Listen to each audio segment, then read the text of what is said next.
Bonjour à toutes et à tous et bienvenue dans cette magnifique salle du NIDA, également en ligne bien sûr pour nous suivre en direct. Aujourd'hui, seconde journée des Marketplace Connect. Nous sommes absolument ravis de vous accueillir donc, pour la suite de ces hostilités qui ont très bien commencé hier. On espère bien sûr que vous êtes heureux d'être avec nous. Alors, on a perdu un petit peu de temps ce matin, alors on va essayer de rattraper un petit peu la chose. On ne va pas y aller par quatre chemins. Aujourd'hui, nous avons la chance d'accueillir deux personnes de chez Stocklear. Est-ce que je prononce bien déjà? Parfait, Super, enchanté. Donc messieurs, Simon Van Coppenol, très bien, Managing Partners, c'est ça. et monsieur Xavier Ouzé. C'est bon Exact. aussi? Ok, super, j'ai bien révisé. Head of Vendors pour le compte de Stocklear. Messieurs, vous avez préparé une intervention. Je vais vous laisser dans quelques instants la parole. Je voulais simplement vous prévenir qu'on va prendre les questions au fil de l'eau. Donc si vous en avez, n'hésitez pas. Également, vous qui êtes en ligne, je regarde le chat et je me ferai un plaisir de leur poser pour vous. Messieurs, c'est à vous. Ok, bonjour à tous, pour ceux qui sont dans la salle et pour ceux qui nous regardent. Donc, le sujet du jour, c'est comment faire de la reverse logistique un revenu récurrent. Donc, on va commencer par une petite intro sur ce qu'on fait et ce qu'est Stocklear pour attaquer ensuite le sujet. Donc on est une start-up qui commence à devenir gentiment scale-up, basée à Roubaix, fondée en 2017. On est une petite équipe de 20 aujourd'hui. On vient de clôturer une levée de fonds fin 2022 pour nous permettre d'accélérer.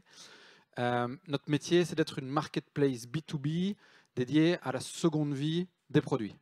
On va détailler pour comprendre ce que c'est et quel est notre métier, quel est le service qu'on apporte à la fois aux vendeurs et à la fois aux acheteurs. Aujourd'hui, on est actif en France, au Benelux, en Allemagne. Et voilà, on peut passer à notre métier. Donc, ce pour quoi on existe, c'est vraiment de rapporter de la valeur concernant les retours clients et le déstockage à la fois des retailers et des marques. Donc notre métier, c'est d'être une marketplace qui permet la distribution de ces invendus, de ces retours clients, à la palette, au demi-camion, au camion, aux enchères, à des acheteurs professionnels un peu partout en Europe. Grâce à notre marketplace, on permet aux vendeurs sur notre marketplace de remplir leurs objectifs financiers, leurs objectifs opérationnels et de RSE. Financier, pourquoi? Parce qu'on va permettre à un retailer de vendre ou à une marque de vendre ses invendus plus cher, jusqu'à 3, 4, 5 fois plus cher que ce qu'il ferait dans le circuit traditionnel un peu old school. Ces objectifs de RSE, parce que depuis la promulgation de la loi AGEC, il y a une interdiction de la destruction des invendus non alimentaires pour les retailers. Et donc, grâce à notre marketplace, ils peuvent trouver un circuit de distribution de seconde vie pour les produits notamment non fonctionnels. Et puis l'efficacité opérationnelle, parce que la reverse logistique, une fois que les produits sont revenus en entrepôt, est extrêmement compliqué à gérer pour un retailer. Et nous, c'est là où on se positionne en tant que solution pour ces vendeurs. Je te laisse. Ouais, j'ajoute sur l'efficacité opérationnelle, on est capable de gérer des gros volumes et des petits volumes. Des gros volumes, c'est donc l'entité, ce sera des camions, et on va le gérer à la semaine. Donc plusieurs camions par semaine. C'est pour ça qu'on parle d'efficacité opérationnelle. Et notamment avec un service qu'on a qui s'appelle le SL Fulfillment. Donc on offre du fulfillment pour les retailers, c'est-à-dire qu'on va gérer leur flux à partir de chez nous. Donc ils vont déporter le stock pour vraiment se décharger de cette partie-là. N'hésitez pas si vous avez des questions. Globalement, les flux qu'on traite, on peut les diviser en deux grandes parties. En réalité, il y a des sous-flux, mais les deux grosses parties, c'est les retours clients et les surstocks. C'est pas du tout géré de la même manière dans les entreprises. C'est souvent géré pas par les mêmes interlocuteurs. Mais donc nous, on va pouvoir intervenir sur les surstocks et sur les retours clients. Les retours clients, ça peut prendre énormément de formes différentes. Sur le marché français, on entend des retours clients de moins de 14 jours pour une rétractation client. Et donc les produits peuvent arriver dans différents états possibles. Il y a souvent beaucoup de ruptures de charge. Parfois beaucoup, parfois peu, mais on a des produits qui arrivent avec des niveaux de qualité complètement différents. Et donc nous, on va s'adapter à tous ces niveaux de qualité pour pouvoir les revendre avec un maximum de transparence pour leur assurer une seconde vie, mais au meilleur prix. Au prix le plus juste, en fait, entre les acheteurs et les vendeurs. Ouais, c'est ça. Et après, on va gérer les surstocks. Donc là, il n'y aura pas de problème de qualité, parce que globalement, ce sera du neuf. ou du neuf avec ou sans emballage d'origine, mais il y aura une seule qualité globalement. Le sujet là sur le surstock est bien plus important parce que dans la manière de penser des retailers, forcément c'est pas évident, c'est-à-dire que les flux, c'est de la marchandise qui a été achetée, des marchandises qui n'a pas trouvé preneur assez rapidement, et donc l'idée c'est de le déstocker, d'avoir le mindset assez efficace pour le déstocker à temps pour que la saisonnalité ou l'obsolescence potentielle des produits soit pas assez avancée pour que nous on puisse récupérer une seconde vie. Et tout en combinant avec l'impact financier, l'impact logistique que ça va avoir derrière. Donc StockClear, on gère ces deux grandes parties-là. Mais on gère aussi des flux de produits reconditionnés, des flux de produits non fonctionnels qu'on mettra globalement dans ce qu'on peut appeler les retours clients. C'est bien dit. Est-ce qu'on m'entend? Oui, c'est bon. À ce stade, si je comprends bien, aujourd'hui, StockClear, finalement, c'est mettre à disposition de vos clients un service logistique qui, finalement, a pour cœur de stratégie la RSE. Alors, non, la logistique, enfin, je rebondis sur votre question, je la reformule peut-être, mais la logistique, c'est un service complémentaire. C'est un service de fulfillment, comme sur une marketplace traditionnelle, qu'on va mettre à disposition des vendeurs. Peut-être on peut passer à la slide suivante qui va expliquer de manière très visuelle, juste après, voilà, celle-ci. Notre métier, c'est d'être une marketplace, donc c'est de construire de la tech pour mettre en relation des vendeurs et des acheteurs. Les vendeurs, c'est qui? Ça va être des retailers multicanal ou des e-commerçants. La cible de vendeurs qu'on va traiter et chez qui, pour qui notre service va être hyper pertinent, ce sont des e-commerçants ou des gros vendeurs sur Marketplace qui ont un volume avoisinant les et plus 100 millions d'euros de GMV. En dessous de ça, notre service et la récurrence des produits qui seront disponibles mis à la vente ne sera pas optimale. Donc notre métier, c'est de construire cette techno. Donc on a une équipe de tech propre, c'est notre propre techno, on s'appuie sur aucun canevas qui est disponible aujourd'hui sur le marché. Et puis de l'autre côté, eh bien, on a des acheteurs pros. Ces acheteurs pros, ce vont être des petites boutiques physiques ou des vendeurs sur d'autres marketplaces qui vont être des marketplaces B2C, qui vont avoir besoin de s'approvisionner et de remplir leur linéaire comme des magasins traditionnels. Et donc ils vont utiliser StockClear pour s'approvisionner en produits de seconde vie, qui vont acheter à la palette, au demi-camion, au camion, aux enchères, auprès de ces retailers en direct. Et c'est là où je rebondis sur le sujet initial, qui est la récurrence du revenu sur le reverse. C'est justement parce que ces acheteurs-là, qui sont des acheteurs pros, ont un besoin récurrent en sourcing pour avoir ensuite, pour pouvoir assurer leur métier premier à eux, qui est la revente de produits de déstockage ou de seconde vie. Que c'est justement en ayant ce besoin-là que ces vendeurs-là qui ont au contraire pas un besoin de s'approvisionner, mais un besoin de liquider ces produits de seconde vie, c'est là où nous on va faire l'intermédiaire et on va permettre de répondre aux deux besoins et aux deux intérêts des deux. C'est là où le concept de marketplace est le plus adapté, enfin marketplace aux enchères me semble à mon sens le plus adapté pour répondre à ce besoin-là. C'est que justement nous on est juste un intermédiaire qui répond, pour répondre aux besoins de ces deux parties-là. Et pour rebondir à nouveau sur ta question, du coup derrière on a un service de fulfillment et ce service de fulfillment, eh bien, on met à disposition des vendeurs qui peuvent être ou des retailers ou des e-commerçants ou des gros vendeurs de marketplace, un service de logistique dans lequel ils vont envoyer de manière très régulière des flux de retour client ou de surstock qui vont être dans ces entrepôtières et qui vont permettre de délester leur flux traditionnel de logistique et d'alimenter la marketplace StockClear. Est-ce qu'il y a un intérêt à revenir à celle d'avant? Ouais, vas-y. Ça, c'est vraiment là, on revient à l'objet de la présentation. Donc l'idée, c'est comment faire de la... Enfin, je reprends la problématique, mais comment faire de la reverse logistique, ou du flux de retour, un revenu récurrent. Comment c'est premièrement en récupérant de la valeur. Et comment on récupère de la valeur? Nous, notre solution permet de récupérer ce qu'on appelle le prix de marché, parce qu'on va juste mettre en concurrence plusieurs milliers d'acheteurs pros qui ont ce besoin d'achat. Et donc, le fait est qu'ils vont arriver à donner le prix de marché à l'instant T pour ce type de marchandise avec ce niveau de qualité-là. Et donc, les retailers vont récupérer la valeur max sur le marché du B2B. La deuxième manière de récupérer de la valeur, c'est de ne plus en dépenser, et donc c'est de libérer de l'espace en entrepôt pour les flux traditionnels. Les coûts de stockage sont forcément importants. Et donc, en déchargeant leurs entrepôts d'une marchandise qui a encore de la valeur, parce qu'on le prouve tous les jours, mais qui a moins de valeur que si elle était neuve, ils récupèrent indirectement de la valeur. Il y a un point forcément qui est de plus en plus actuel, et qui va le devenir de plus en plus dans les mois et les années à venir, qui est les obligations de la loi AGEC. Donc là, on ne parle plus trop de retours, on parle surtout de surstock, parce que les retours étaient rarement jetés. Nous, on arrive même à aller chercher des flux non fonctionnels pour leur donner une seconde vie, grâce à notre réseau de reconditionneurs. Mais on a surtout une problématique sur les surstocks. Et c'est là où je reviens sur l'enjeu que j'abordais juste avant, au sujet de l'obsolescence ou de la saisonnalité des produits. C'est-à-dire qu'il ne faut pas trop attendre, parce que même sur le marché de la seconde vie en B2B, il y a une dévaluation des produits. Et donc le cash, enfin le retour de cash, c'est pas très beau, mais le retour de cash sur ces produits-là sera plus important si les retailers le déstockent à temps. Et comment on récupère enfin de la valeur? C'est en se concentrant sur le métier premier des retailers et des marques, qui est pour les marques de produire et de vendre, mais pour les retailers uniquement de vendre des produits et des services, mais en l'occurrence des produits neufs ou reconditionnés, mais pas de vendre des produits qui ont des défauts ou qui n'ont pas trouvé une première vie rapidement. Nous, on s'en charge et on permet à ces retailers-là de se concentrer sur leur métier premier.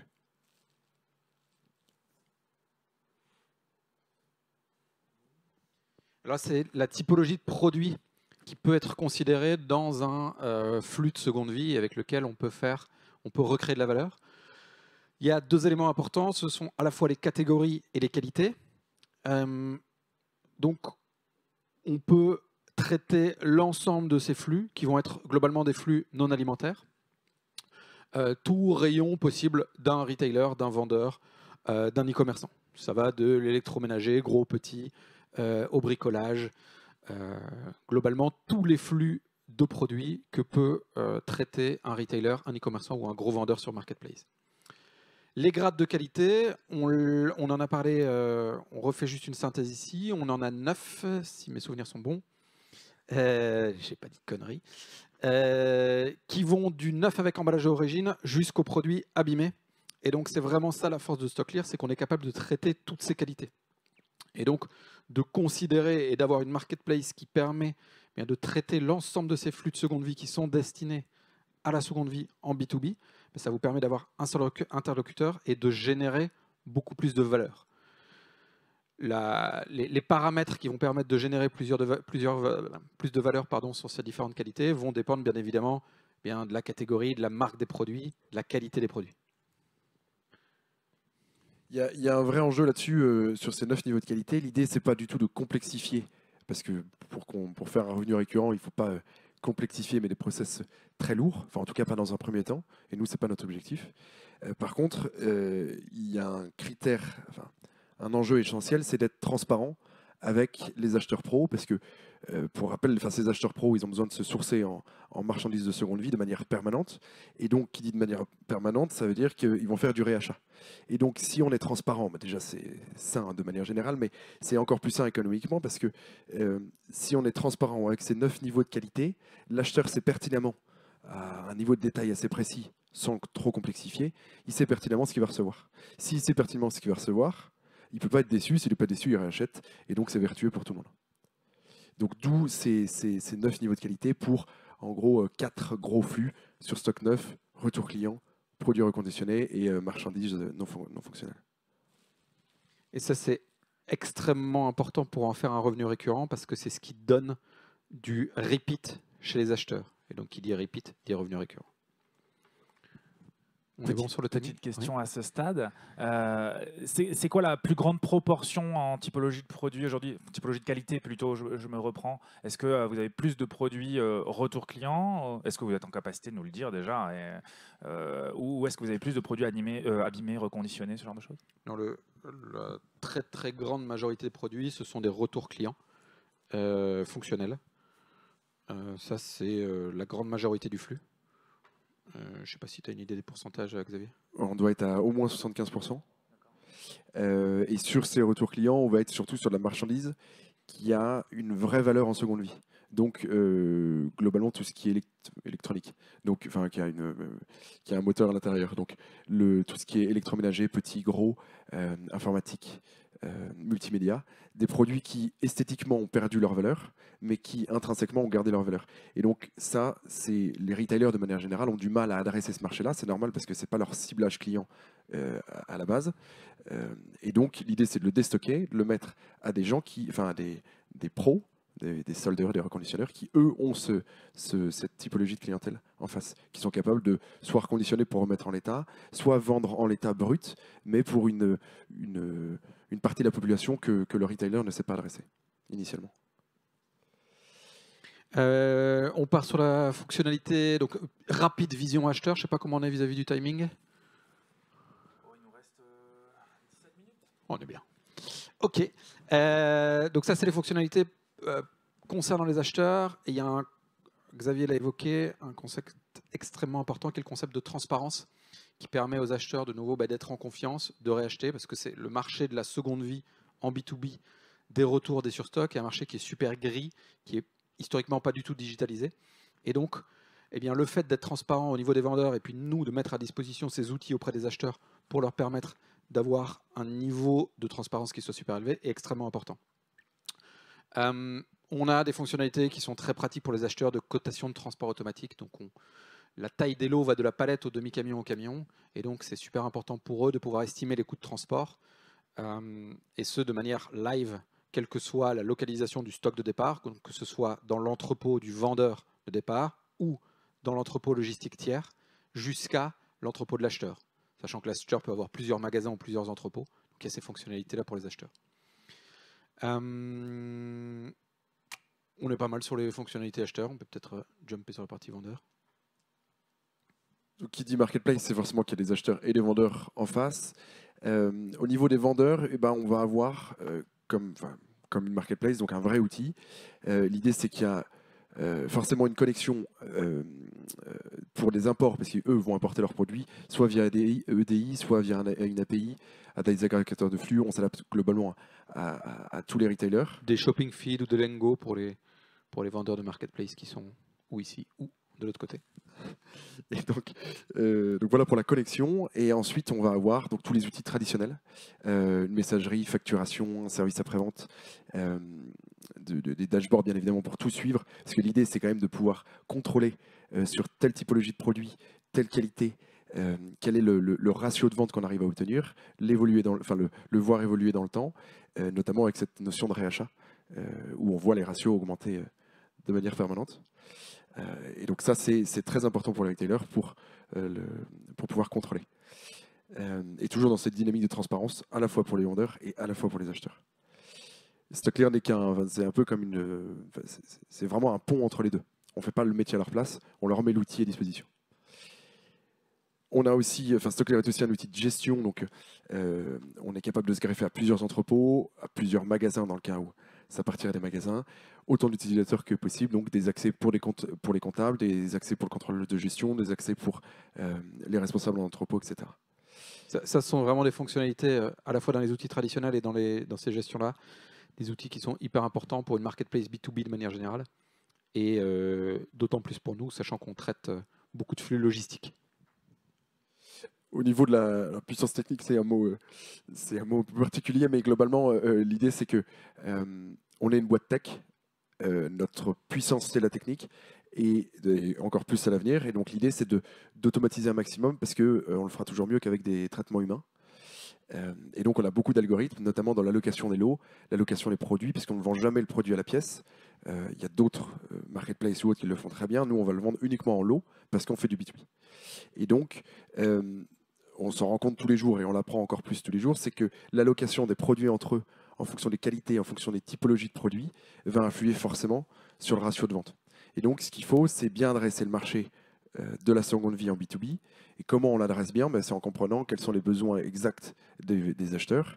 Et leurs besoins peuvent être multiples, peuvent être parfois sur une typologie de produit et un niveau de qualité. D'autres vont préférer lisser leurs risques sur de l'électroménager en même temps que du multimédia, parce qu'ils savent quelles vont être leurs marges derrière, etc. Le cerveau humain va vite être limité, et donc on a tous ces algorithmes pour nous aider à ça, toujours dans l'objectif de répondre de faire un matching parfait entre les besoins des acheteurs et des vendeurs. Qui dit marketplace dit pas forcément account manager, mais chez nous il y en a puisque c'est du B2B.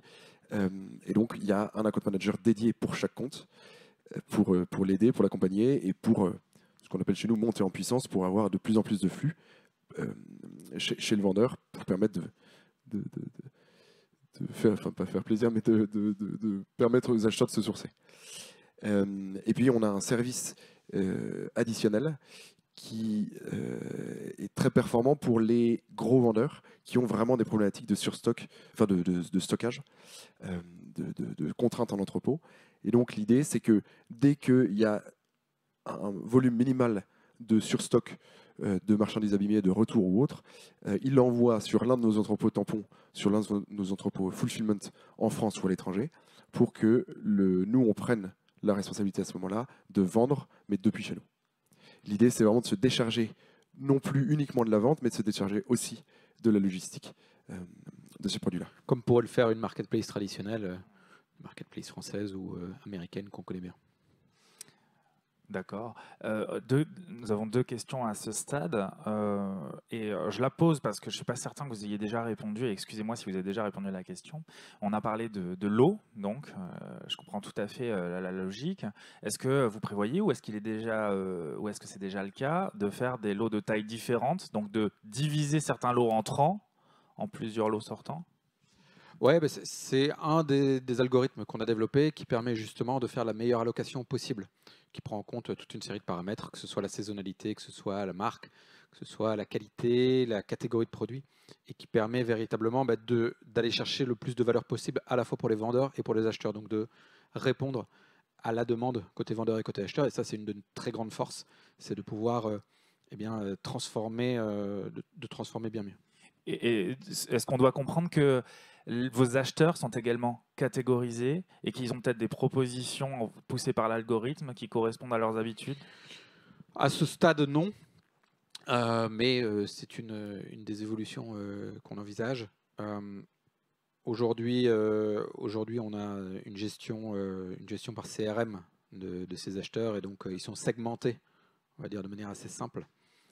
Demain, oui, ils auront des propositions qui répondront vraiment à leurs besoins.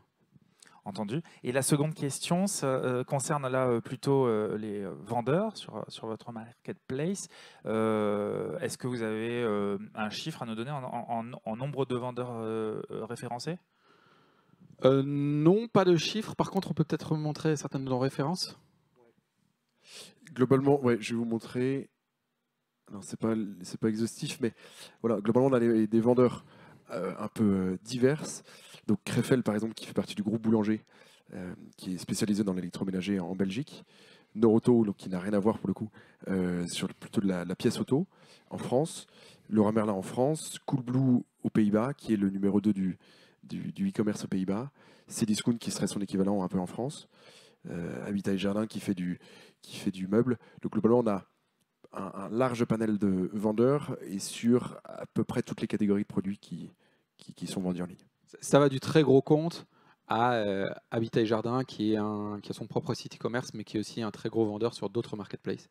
Donc ça, c'est sans doute plus votre cible aujourd'hui, qui peut être présent dans la salle ou en ligne, en termes de vendeurs. En tout cas, c'est intéressant de voir que vous avez déjà des vendeurs référencés dans plusieurs pays européens. Oui, tout à fait. On est aujourd'hui présent, on est bien présent en France, au Benelux. On est en train de prendre des positions intéressantes en Allemagne aussi. Voilà. Merci. On revient. Il nous reste 8 minutes. 8 minutes. On est bon sur la partie vendeur. Pour revenir, refaire un petit clin d'œil au sujet, donc la nécessité de considérer à la fois les retours clients et le surstock comme une source de revenus récurrente et permanente. Pourquoi? Si on prend les surstocks, globalement, ce qui va se passer, c'est qu'un retailer, un e-commerçant ou un vendeur va traiter le sujet de manière saisonnière, post-solde ou post-grosse saison, et à la fin de l'année, en décembre, pour essayer de solutionner des problèmes de bilan. La problématique de fonctionner comme ça, c'est que c'est extrêmement stressant pour toutes les équipes qui vont vouloir tirer un maximum de valeur et qui ne vont pas être hyper rationnelles. Ça va bloquer de l'espace en entrepôt, ça va bloquer de la trésorerie, ça va générer très peu de valeur et ça va prendre énormément d'énergie aux équipes. Il va y avoir beaucoup d'erreurs parce que les stocks vont être, généralement, le niveau de stock ne va pas être correct par rapport à ce qui est repris dans l'ERP. Il va y avoir un temps de préparation, donc ça va être assez catastrophique en termes de gestion. En réfléchissant la problématique autrement et en se disant la problématique de surstock, je vais la gérer au fil de l'eau quand je constate qu'il y a des références qui ne tournent pas et qu'elles ont encore de la valeur, eh bien ça génère beaucoup plus de valeur. Pourquoi? Parce que ça va générer un portefeuille de clients qui va être hyper régulier et qui va permettre véritablement de créer de la récurrence, du réachat et donc de créer plus de valeur pour les retailers. Ça, c'est concernant les surstocks. Concernant les retours clients, idem. Il faut pouvoir considérer ce retour client comme une source de revenus. Et donc se dire, je ne vais pas attendre de remplir un coin de mon entrepôt avec 5-6 quais de chargement qui vont être pleins de retours. Il faut que je traite cette problématique de manière récurrente. De nouveau pour les mêmes raisons, parce qu'on va générer de la valeur, on va générer un pool d'acheteurs en fait. Ce qu'on fait nous, c'est vraiment notre marketplace. C'est une marketplace, comme toutes les marketplaces, qui génèrent de l'audience. Cette audience, elle va faire quoi? Elle va venir, elle va chercher des marques, elle va chercher de la réassurance. Elle va trouver les marques et la réassurance auprès de ses vendeurs. Une fois qu'elle va être en confiance, eh bien, elle va générer du réachat, elle va générer de la récurrence. Et de ce fait-là, utilisant la mécanique des enchères, eh bien, on va générer plus de valeur. Donc, en réfléchissant la gestion des retours clients et en réfléchissant la gestion des surstocks comme étant une source de revenus récurrente et comme un problème qu'il faut transformer ce problème en solution, c'est hyper vertueux, c'est vraiment comme ça qu'on se positionne et c'est comme ça qu'on se positionne par rapport au sujet. Je ne sais pas si tu veux rajouter quelque chose. Oui, et donc, juste rebondir là-dessus, oui, c'est effectivement sur ces deux typologies de produits, donc, deux typologies de flux, sur stock et retour client, il y a vraiment de la valeur à aller les chercher. Et ce dont on se rend compte de plus en plus, c'est que le pire du flux de retour client, c'est la marchandise vraiment non fonctionnelle.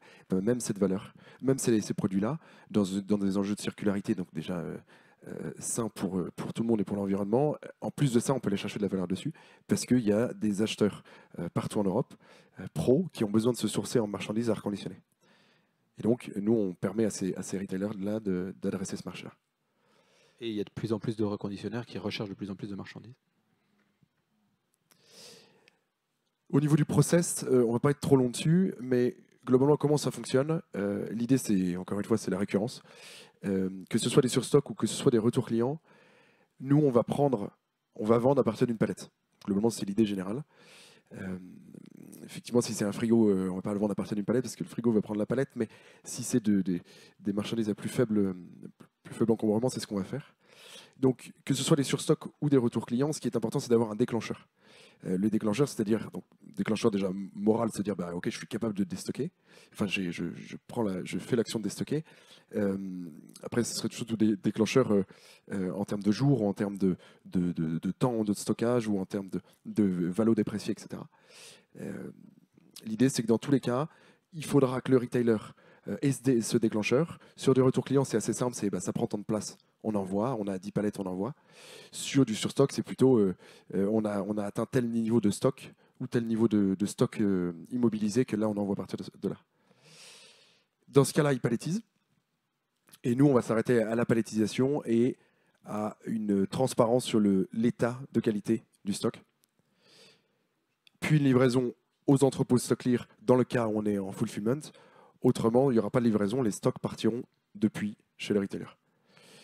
Et puis après, tout le flux traditionnel d'une marketplace, donc on va mettre en vente, on va faire des enchères puisqu'on n'est que aux enchères, enfin essentiellement aux enchères.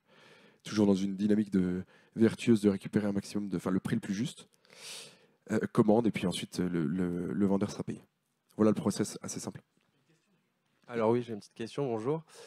C'était juste concernant les enchères, j'aimerais savoir comment ça se passe. Est-ce qu'il y a, par exemple, à partir du moment où je mets mon produit, il y a une limite de temps ou est-ce que c'est par rapport au prix, quand ça atteint un certain prix, l'enchère s'arrête? Je voudrais savoir comment ça se passe exactement. C'est mécanique d'enchère assez traditionnelle, ascendante, limitée dans le temps. avec un prix de départ et un prix de réserve qui est déterminé par le vendeur. D'accord, très bien, merci. Yes. Je vous apporte le micro, comme ça les gens en ligne peuvent nous entendre également. Bonjour. Bonjour. Qui fixe le temps des enchères? C'est le vendeur? C'est un mix des deux, c'est en fonction des besoins du vendeur. S'il y a des besoins de libérer l'entrepôt rapidement, les enchères vont être plus courtes. Mais généralement, nous, on a des bonnes pratiques en termes de timing. Et donc, on va faire, là, c'est l'account manager qui va faire des recommandations aux vendeurs sur la durée des... En fonction de la catégorie du produit, quoi. Ouais, c'est ça, exactement. Et fonction- comment vous vous rémunérez? Nous, comme une marketplace traditionnelle, on prend un pourcentage sur chacune des transactions.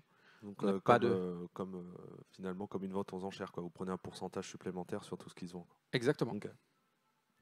Parfait. Pas de pourcentage supplémentaire, hein, uniquement une commission sur la vente. Ouais. Il n'y a pas de frais Ouais. ensuite. Il n'y a pas de frais supplémentaires pour les acheteurs. Ok, cool. Merci. Après. On vous laisse terminer, messieurs, vous avez encore quelques petites minutes. On a quasiment fini. Oui, ben, on a fini. Ben, ça tombe bien. Merci d'abord pour votre intervention. Avec plaisir. Je crois que la plupart des questions ont été posées. Mesdemoiselles, vous avez des questions? Pas de questions ici? Entendu. Bon, Non. ben, écoutez. En tout cas, ça ce a été clair. qu'on peut dire peut-être pour Allez-y. ceux qui sont ici ou pour l'audience, c'est qu'on se tient à disposition si des retailers, des vendeurs, des e-commerçants ont des sujets de surstock ou de retour client qu'ils veulent traiter. On a une présence donc partout en France, on a une présence au Benelux, en Allemagne. Et donc, on se fera un plaisir de les aider dans cette problématique-là pour considérer le retour client et le surstock comme une source de revenus et non plus comme un pain qui est un clou dans la chaussure à la fin de la clôture du bilan. C'est là, oui, je pense, tout l'intérêt de votre solution et on le voit bien. Comment est-ce qu'on fait pour vous contacter? Oui. Eh ben voilà. Donc ça, c'est mes contacts, donc par portable, sur la plateforme ou sur mon mail direct. Par LinkedIn. Par aussi, LinkedIn par également, LinkedIn. j'imagine. Ouais, est d'accord. disponible. Entendu. Eh bien, merci beaucoup. Si vous n'avez rien à ajouter, on va vous libérer. Je vous invite bien sûr à... Ah, une petite dernière question, ça tombe bien, il nous restait 1 minute. Bien sûr. Eh ben, génial, le business n'attend pas. Messieurs, merci beaucoup pour votre intervention. On vous souhaite une bonne continuation. Et quant à nous, eh bien, on se retrouve dans quelques minutes pour la suite de ces Marketplace Connect. Je vous dis à tout de suite.